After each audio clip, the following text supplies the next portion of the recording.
বিরোধী দলের উপনেতা লোকসভা সাংসদ গৌরব গগৈ 28/2/2024 তারিখ সকাল 11টায় কুম্ভীগ্রাম বিমানবন্দরে পৌঁছাবেন। করিমগঞ্জ জেলা কংগ্রেস কমিটির অধীনে বদরপুর ব্লক কংগ্রেস কমিটি আয়োজিত ভারালিগুল বাজারের একটি জনসভায় যোগ দিতে তিনি সরাসরি চলে যাবেন।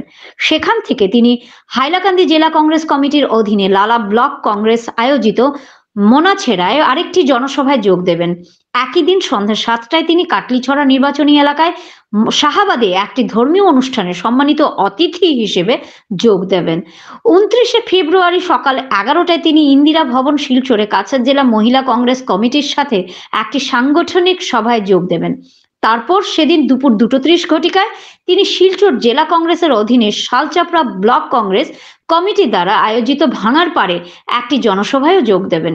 পরের দিন 1/03/2024 তারিখে তিনি শিলচর থেকে গুয়াহাটির উদ্দেশ্যে রওনা হয়ে যাবেন। আসাম প্রদেশ কংগ্রেস কমিটির মুখপাত্র এবং APCC media communication coordinator Barak valley zone Sanjib Roy দ্বারা এই সূচনা জানানো হয়েছে।